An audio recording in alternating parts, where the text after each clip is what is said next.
Cycle tracks గా tech వీధులు నగరవాసులని గుప్పిట్లోకి తీసుకుంటున్న సైక్లింగ్ ట్రెండ్.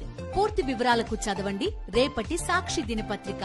కోట్లాది హిందూ ప్రజల మనోభావాలు దెబ్బతినే విధంగా తిరుమల లడ్డు విషయంలో చంద్రబాబు ఆరోపణలు చేయడాన్ని అందరూ తీవ్రంగా తప్పుపడుతున్నారు, నిరసన వ్యక్తం చేస్తున్నారు.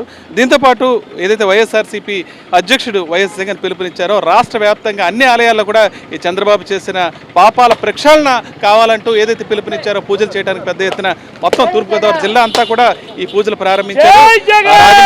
మార్గాని భరత్, అదేవిధంగా రాజానగర్లో జక్కంపూడి రాజా, అదేవిధంగా రావులపాలెంలో వాడపల్లి ఆలయంలో మాజీ ఎమ్మెల్యే జగ్గిరెడ్డి పూజలు నిర్వహిస్తున్నారు. ఈ నేపథ్యంలో రాజమండ్రి టీటీడీ వద్ద హౌసింగ్ మాజీ చైర్మన్ శర్మారెడ్డి కూడా పెద్ద ఎత్తున పూజలు నిర్వహిస్తున్నారు. చెప్పండి, పూజలు ప్రధానంగా దేనికోసం చేస్తున్నారు? లడ్డు విషయంలో చంద్రబాబు చేసిన ఈ ఆరోపణలు, తప్పుడు ఆరోపణలు ఏవైతే ఉన్నాయో దాని గురించి అసలు ప్రజలు ఏమంటారు? ఏడుకొండలవాడ వెంకటరమణ గోవింద గోవింద. మరి ఈ రోజున మన దేవుడు సన్నిధికి వెళ్ళి, దేవుడా మేము ఈ తప్పులు చేశాము, మమ్మల్ని క్షమించని చెప్పి దేవుణ్ణి కోరుకుంటామండి. ఈరోజు రాజకీయాల్లో మరి ఈరోజు చంద్రబాబు నాయుడు గారు మరి ఏ రకంగా ఈరోజు దేవుణ్ణి కూడా రాజకీయాల్లోకి లాగేసి ఈరోజు ఏవి జరగని విషయాన్ని పెద్ద రాద్ధాంతం చేసి లడ్డూలో ఏదో కలుషితం అయిందని చెప్పి ఓ తప్పుడు నెయ్యి వాడారని చెప్పి అనేక రకంగా మరి ఆయన ఆరోపణలు చేస్తున్నారు. నేను ఒకటే కోరుతున్నానండి, ఈరోజు జరుగుతున్న ఆరోపణల్లో మరి జూన్ 12వ తారీఖున మరి ఆ కన్సైన్మెంట్ వచ్చింది, 4 కన్సైన్మెంట్లు రావడం జరిగింది. మరి ఏ రకంగా మరి ఆ టైంలో సీఎం ఎవరన్నది ఖచ్చితంగా చెప్పాలి. ఖచ్చితంగా చంద్రబాబు నాయుడు గారి హయాంలో మరి ఏదైతే కన్సైన్మెంట్ వచ్చిందో అది పాస్ అయిపోయింది. తర్వాత వచ్చిన కన్సైన్మెంట్ ఆపడం జరిగింది. నిన్న జగన్మోహన్ రెడ్డి గారు క్లియర్గా ప్రెస్ మీట్లో చెప్పడం జరిగింది. సో ఆయన సీఎంగా ఉన్న టైంలో వచ్చిన కన్సైన్మెంట్ మరి మీ అందరికీ తెలుసు. మరి టీటీడీ అంటే ఒక ఇండిపెండెంట్ బాడీ, దానికి ఎన్నో రూల్స్ అండ్ రెగ్యులేషన్స్ ఈ రోజు వచ్చింది కాదు, గత సంవత్సరాల కొద్ది చరిత్ర ఉన్న టీటీడీ కూడా చాలా స్పష్టంగా ఉంది. అసలు కల్తీని కలవలేదని వాళ్ళే చెప్తున్నారు, మరోవైపు చంద్రబాబు కల్తీని ఉపయోగించారని చెప్తున్నారు. ఈ ఆరోపణలు చూస్తుంటే కేవలం రాజకీయంగా లబ్ధి పొందేందుకే చంద్రబాబు ఈ రకమైన ప్రయత్నం చేశారా?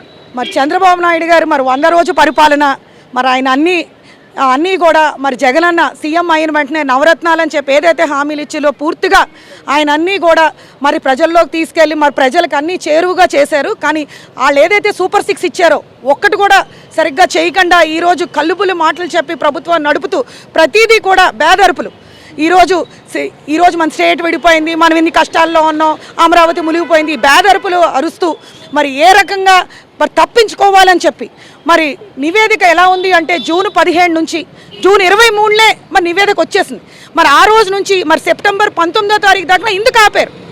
మరి ఆ రోజే తప్పు జరిగిన వెంటనే అధికారులను సస్పెండ్ చేసి వెంటనే యాక్షన్ తీసుకోవాలి. ఒక సీఎం స్థాయిలో ఉన్న ఆయన ఈరోజు ఆయన యాక్షన్ తీసుకోకుండా మరి 2 నెలల పాటు పక్కకు పెట్టి ఈరోజు తప్పు జరిగిపోయింది. ఈవో గారు వచ్చి ఏ రకం తప్పు జరగలేదు, అది ఖచ్చితంగా అది ఏమంటే టెస్టింగ్కి వెళ్ళింది, తప్పు జరిగినాయి అని ఎక్కడైతే టెస్టింగ్ నార్మ్స్ ప్రకారం వెళ్ళవో అవన్నీ ఆపడం జరుగుతుంది. అలాగే ఆపేసాము, ఆపి టెస్టింగ్కి పంపాము.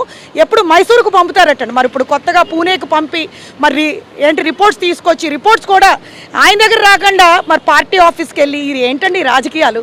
భగవంతుడు ఖచ్చితంగా. ప్రధానమైన అంశం, ఒకవైపు ఈ లడ్డు వ్యవహారం జరిగితే మాజీ సీఎం వైఎస్ జగన్ తిరుమల యాత్రను కూడా తిరుమలలో స్వామివారిని దర్శించుకుందామంటే మతం గురించి ప్రస్తావన, డిక్లరేషన్ ఇవ్వాలని చెప్పి ఒక క్లాస్ తీసుకురావడం గతంలో ఎప్పుడు లేనిది ఇప్పుడు మళ్ళీ తెర మీదకి ప్రస్తావన తీసుకురావడం, దీన్ని ఎలా చూడదు?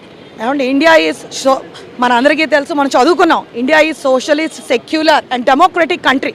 ఎవరైనా ఏ రిలీజియన్ అయినా ఏ మతమైనా మరి పాటించవచ్చు. మరి విభిన్న భాషలు ఉన్నా సరే మన అందరూ ఏకత్వంలో ఉంటున్నాం.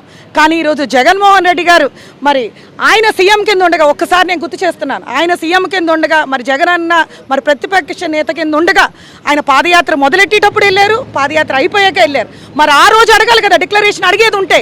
మరి ఆయనేమో అప్పుడు సీఎం కాదు, మరి సీఎంగా ఉన్న చంద్రబాబు నాయుడు గారు ఆ రోజు ఏ రకంగా కూడా డిక్లరేషన్ అడగలేదు. అడగకుండా ఈరోజు కొత్తగా మరి ఈరోజు మరి డిక్లరేషన్ తీసుకురావడం మరి మనం చూస్తున్నాం. 5 సంవత్సరాలు బట్టి మరి జగన్మోహన్ రెడ్డి గారు మరి బ్రహ్మోత్సవాల్లో పాల్గొని మరి స్వామివారికి బట్టలు ఇచ్చి మరి అదేవిధంగా మీరు చరిత్ర చూస్తే ముందు తర్వాత కూడా వెళ్ళడం జరిగింది. చూస్తున్నాం ఇక్కడ ప్రధానంగా కేవలం రాజకీయ లబ్ధి కోసమే చంద్రబాబు ఈ తరహా ఆరోపణలు చేశారని వీళ్ళంతా స్పష్టం చేస్తున్నారు. రాష్ట్ర వ్యాప్తంగా ముఖ్యంగా తూర్పుగోదావరి జిల్లాలో అన్ని ఆలయాల్లో కూడా పూజలు పెద్ద ఎత్తున వైఎస్ఆర్సీపీ నాయకులు చేస్తున్నారు. కవిత.